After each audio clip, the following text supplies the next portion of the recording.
ఇలా వేణుగోపాల స్వామి నేను ఉన్న చోట ఒక గది కింద స్వామి నా విగ్రహం ఉంది, దాన్ని తీసుకువెళ్ళి పవిత్రమైన స్థలంలో ప్రతిష్ఠ చేయమని చెప్పారు. అప్పుడు ఆయన దాన్ని బండి మీద తీసుకుని వస్తుంటే ఇప్పుడు ఈ గుడి దగ్గర బండి ఆగిపోయింది. పవిత్ర స్థలం చెప్పేసి ఆయన దేవాలయం ఇక్కడ నిర్మించాడు.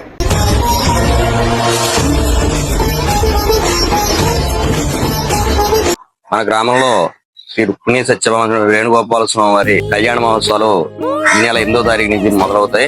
మర్నాడు 9వ తారీఖు రాత్రి 9 గంటలకి స్వామివారి ఎదురు సన్నాహం, 12:30కి స్వామివారికి కళ్యాణ మహోత్సవం అతివైభవంగా నిర్వహించబడుతుంది.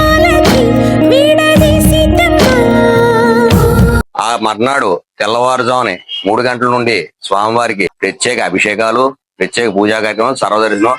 అంటే 10వ తారీఖు ఉదయం స్వామివారి తీర్థం ప్రారంభమవుతుంది. ఆ రోజు మధ్యాహ్నం 4 గంటలకు రథోత్సవం స్టార్ట్ అవుతుంది.